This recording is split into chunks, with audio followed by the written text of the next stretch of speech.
good to have you back. Today I've got some terrifying untold Reddit stories that honestly creep me out. You know what to do. Like, sub, and let's go. My boyfriend, 28-year-old male, ignored my safe word during a rough moment and then whispered something that made me lock myself in the bathroom for 3 hours. 24-year-old female. This one was posted to r/offmychest about 2 days ago by throwaway Safe0RD. It's since been deleted, but people grabbed it before it went down. And honestly, this is one of those posts that makes you put your phone down and just sit there for a minute. She starts it off simple enough. I've been with my boyfriend for 2 years. He's 28, I'm 24. On paper, things were good. He cooked for me, remembered my mom's birthday, held my hand in public like he was proud to be seen with me. But behind closed doors, things had been shifting. Nothing I could point to at first, just pressure. Little comments about wanting to try things. And when I'd say no, he wouldn't blow up. He'd just go quiet. That cold, punishing kind of quiet that makes you feel like you did something wrong by having a boundary. We agreed on a safe word early on, red. For a long time it worked. I'd say it, he'd stop, we'd talk. But lately, he started treating it less like a stop sign and more like a speed bump. He'd slow down but not stop. He'd pause, then keep going like I hadn't said anything. I told myself he just didn't hear me. Then came the night I'm writing about. Things escalated fast. He pinned my arms above my head and I said red. He didn't stop. I said it again louder. Nothing. I screamed it a third time and he froze. But he didn't get off me. He stayed there, his full weight pressing me into the mattress, breathing slow and measured. Then he leaned down to my ear and whispered, "I was really in the mood to kill you just now, like genuinely." He said it the way someone talks about the weather, flat, observational. No remorse, no follow-up, no nervous laugh to walk it back. Then he rolled off her, pulled the blanket up, and fell asleep within minutes. She lay there frozen, listening to him breathe, and didn't move for over an hour. And that is just the beginning of this one. She says she didn't run, she didn't call anyone, she just lay there, perfectly still, listening to him breathe, counting the seconds until she was sure he was out. And then she moved, slowly, like her life depended on it. I slid out of bed so slowly I could feel every thread of the sheet against my skin. I didn't breathe until I was in the bathroom with the door locked. Then I just sat, cold tile, back against the tub, knees up. I didn't cry. My body went into this shutdown mode where I could think but couldn't feel. I sat there for 3 hours replaying one sentence. The worst part wasn't the words, it was his voice. No anger, no heat. He sounded like someone noticing something mildly interesting about themselves. "Oh, I wanted to kill you just now." Like a passing thought he decided to share. Then he fell asleep, within minutes, like nothing happened. Morning came and he started the coffee maker, poked his head into the bedroom, said, "Morning, babe." Completely normal face. Asked if I wanted eggs. I said sure. I sat across from him eating scrambled eggs while my hand shook under the table, and I tried to decide if he meant what he said. The next few days were a fog. Work, home, smile when you're supposed to. But something cracked open. I started re-examining everything. The way he grabbed my wrist last month. Playful or a test? The joke about nobody finding me if I disappeared. Actually a joke? Every memory was running through a new filter, and none of them looked the same. That's the part that sits with you. Not the threat itself, the morning after. The eggs, the casual smile. Because that's what separates this from some horror movie moment you can write off. He wasn't spiraling. He wasn't drunk. He woke up the next day and made breakfast like it was a Tuesday. And she had to sit there and eat it. Had to hold her fork steady and chew and swallow and pretend she wasn't doing math on whether she'd make it to the front door. She says that fog didn't lift. It just changed shape. Every interaction became a calculation. Every smile she gave him was a mask she was learning to wear in real time. And she was starting to realize He'd been wearing one a whole lot longer than she had. She says she tried to reach out, just one person, her best friend from college. But when she opened the text thread, something felt wrong. The last few messages in our thread were cold, short replies, declined invitations, one that said, "Honestly, I just need space from everyone right now." I didn't remember sending any of it. I texted her anyway, said I needed to talk. She responded almost immediately, surprised. She thought I'd been pulling away for months. That's when the panic hit. Because I hadn't pulled away. I hadn't sent those messages, but someone had. I didn't confront him. I knew on some gut level that confronting him would be the most dangerous thing I could do, so I started quietly planning. I kept my important documents in my work bag. I memorized the number of a coworker he'd never met. I stopped reacting to anything he did, went completely neutral, because I realized any emotional response was data he could use. I don't know when I'll leave, but I know I have to, and I'm terrified he already knows I'm planning it. That last line is what got people. She's not just scared of what he did, she's scared he can see it on her face. The comments came in fast. "In the mood to kill you" is not something that accidentally comes out of someone's mouth. That's not a red flag, that's a confession of intent. Please get out. OP, I need you to understand something. Normal people do not have the thought, "I was in the mood to kill you." Not during rough intimacy, not ever. That thought does not exist in a healthy brain directed at someone you love. This man is dangerous. I work in DV advocacy. This is textbook escalation. The safe word violation was a test to see if you'd stay. You stayed. Now he knows he can go further. Please contact the hotline in the sidebar. I called the number you mentioned. The woman on the phone asked me to describe the last 3 months, and I got maybe 4 sentences in before she stopped me and said, "You need to leave today, not tomorrow." Hearing a stranger say that made it real in a way I'd been refusing to let it be. I've been telling myself he just gets carried away. He doesn't get carried away. He plans it. I know that now. About 2 weeks later, OP came back with an update post. And this is where the whole thing shifts. I found his list, and I'm writing this from someone's couch he doesn't know about. I'm out. I left while he was at work. I had been packing a bag a little at a time, hiding it at my office. On my last day in that apartment, his phone buzzed on the counter. Unlocked. I almost didn't look, but something told me to. I opened his notes app, and there it was, a numbered list dated 5 months before the night he whispered that to me. Entries 1 through 6 were specific acts, detailed, graphic. Every single one had already happened. Things he pressured me into. Things I said yes to because no felt more dangerous. Entry 7 just said, "The real thing." Entry 8, cleanup. That's it. My hands were shaking so badly I could barely screenshot it, but I did. Every page. Then I checked the texts and confirmed what I already suspected. He'd been messaging my friends from my phone for months. Declining invitations, starting fights, manufacturing distance. One thread showed him telling my oldest friend that I didn't want to be contacted anymore. He cut me off thread by thread, person by person, and I never knew because he deleted everything before I could see it. The comments on this update were raw.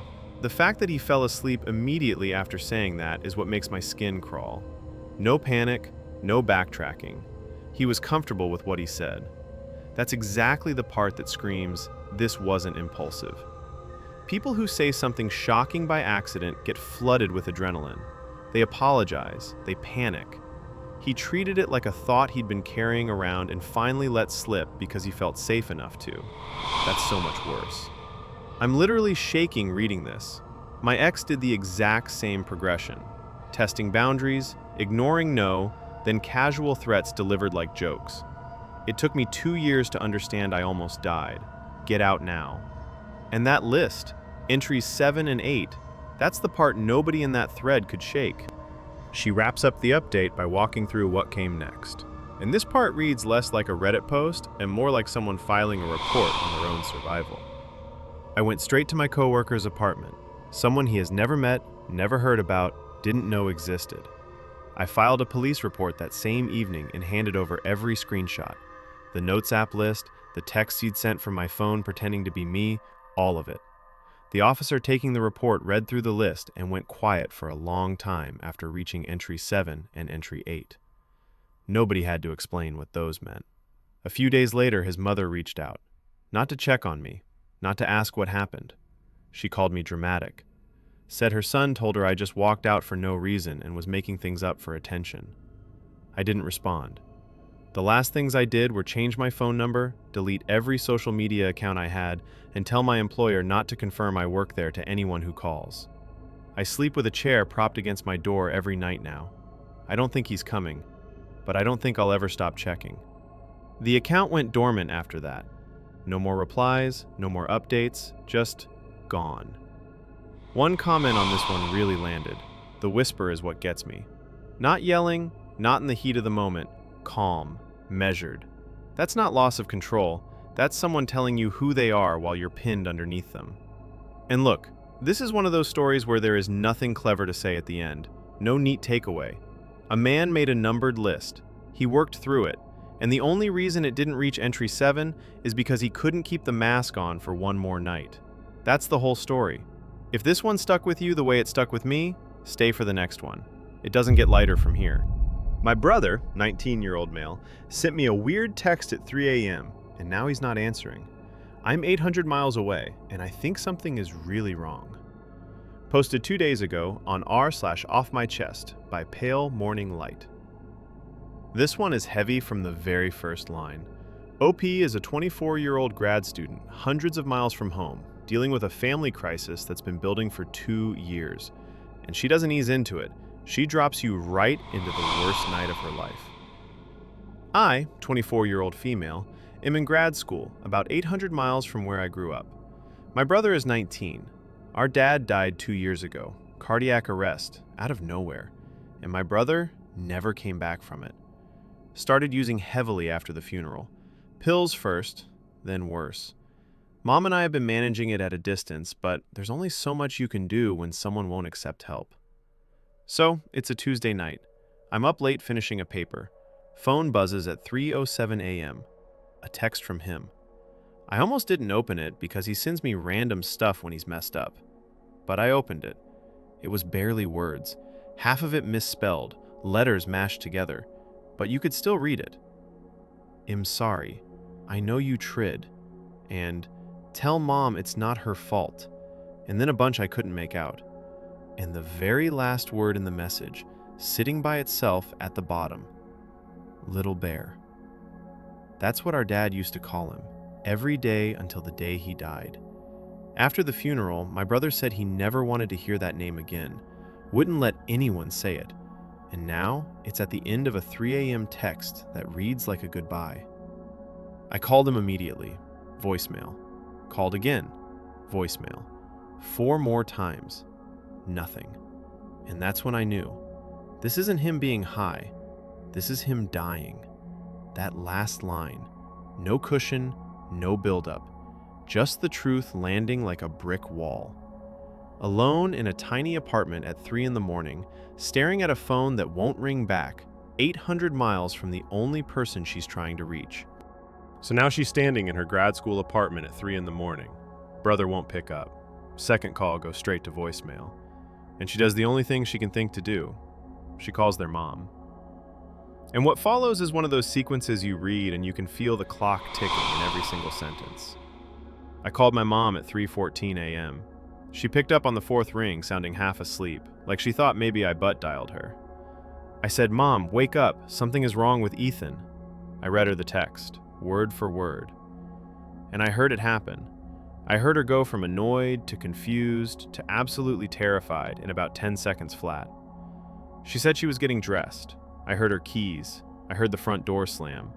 Then I'm on speaker in her car, and all I can hear is her breathing and the engine, and she is driving way too fast, and I'm telling her to be careful, but also hurry.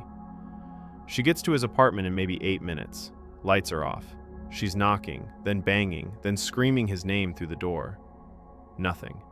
No sound from inside. She calls 911 on her other phone while I'm still on the line, and I'm just standing in my kitchen 800 miles away, listening to my mother beg a dispatcher to send someone.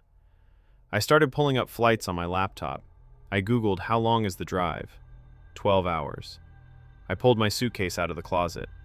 I was doing everything and nothing at the same time because none of it mattered unless someone opened that door.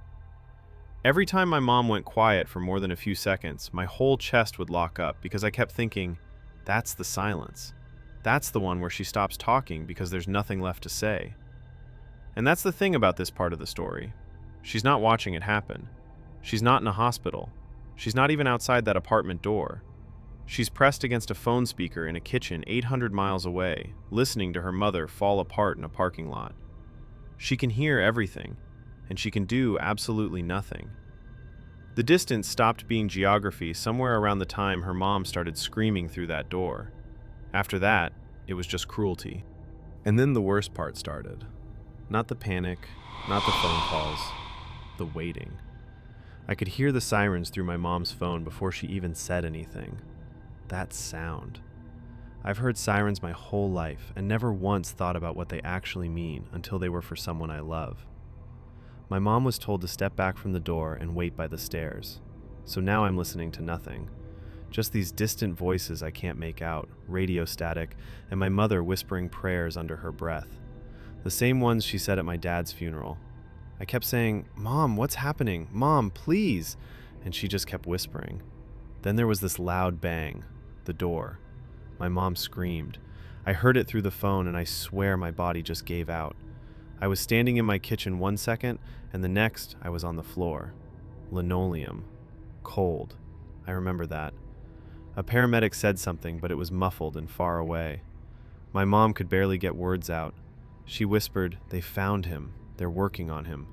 That's all I got. They're working on him.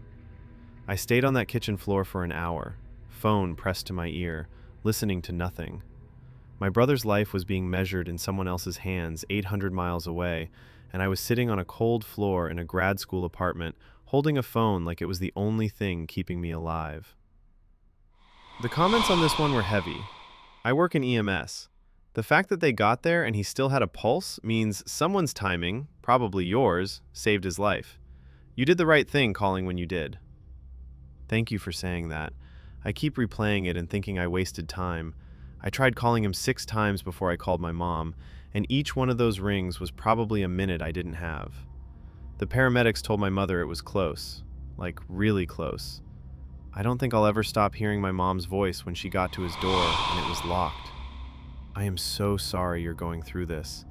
The fact that he used your dad's name for him in that text, that's not nothing. He was reaching out even if he didn't fully know it. Please take care of yourself too. My brother died from an OD in 2019 and I was 4 states away. I would give anything to have had your outcome. Hold on to him. Please. That last one sits with you. And there is still more to this story. 5 days of nothing. Then OP came back with an update post. He's breathing on his own now, but I read part of the note and I can't stop shaking. I don't know how to write this, so I'm just going to go. My brother is alive. He's intubated, not conscious, but stable. Doctors say the next 48 hours will tell us more. But that's not why I'm posting again. When the paramedics broke into his apartment that night, they didn't just find him. There was a girl on the couch, early 20s, unconscious. Nobody in my family has ever seen her. They got her breathing too. She's at a different hospital now. On the kitchen counter, there was a handwritten note, addressed to me, my first name. Not mom, not to whoever finds this, me. Police took it as evidence, but my mom saw enough before they bagged it. He had been planning this for weeks. He picked that night on purpose. It was the anniversary of his first attempt. He was 15, and our dad found him. Dad never told anyone. Not mom, not me, nobody. He handled it alone, and then he died and took that secret with him. My brother remembered every year, and I had no idea. I keep thinking about Dad walking into that room and choosing to tell no one. I keep thinking about my brother carrying that alone for 4 years. The girl, they traced her through an online forum. That's all I know. I can't stop shaking. The comments on this one shifted hard. I've been the sibling on the other end of a call like this. The waiting is the worst part. You feel like your whole body is made of static, sending you everything I have. The fact that there was a second person there changes everything about this. That's not a relapse. That's something that was coordinated. I really hope law enforcement is looking into whatever forum that was. Agreed. There are specific communities online that do exactly this. Pair people up so neither one backs out. It's called a pact partner. If that's what happened here, the police need to trace how they connected because there could be others in that same pipeline right now. OP came back one last time. A few days after the last update. And honestly, this was the last thing anyone ever heard from her. He's breathing on his own now, but I read part of the note and I can't stop shaking. I drove through the night, left at 4 a.m., got there around 2 in the afternoon. Found my mom in the hospital hallway, still wearing the same clothes from that night. She hadn't gone home. My brother was stable, but still intubated. They said he was improving, but I couldn't see it. He just looked small. The girl survived too. She was transferred to another facility, and her family had been contacted. I don't know her name, and I haven't asked. The police still have the note. They told me I could request a copy whenever I was ready. I haven't. I don't know if I ever will. My mom told me what she saw on it, and that was already too much. I keep going back to his text. I've read it maybe 100 times now, and every time I get to Little Bear, I have to put the phone down. That was Dad's name for him. He swore after the funeral he'd never say it again. But at 3 a.m., on the worst night of his life, he said it to me. I haven't slept. I don't think my mom has either. But he's breathing. I keep telling myself that. He's breathing. I don't know what comes next. I just know I'm here now, and that's where I'm going to stay. After that post, the account went completely dark. No replies to comments, no follow-ups, no edits. Just silence. But one comment cut through everything else. I'm stuck on the part where the note was addressed to you specifically. He wanted you to understand something. When you're ready, and only when you're ready, that letter might be the most important conversation you two ever have. Sometimes the scariest part of these stories isn't what happens. It's where they stop. No clean ending, no resolution you can wrap up neatly. Just a woman in a hospital hallway rereading a 3-word text she will never unsee. OP became a hostage to fragments that night. A muffled phone call, half a sentence from her mother, sirens she could hear but couldn't follow. And even now, with her brother breathing, she's still sitting with pieces she can't put together. The note she hasn't read. The name her father gave him. The silence where an explanation should be. And that is the last story for today.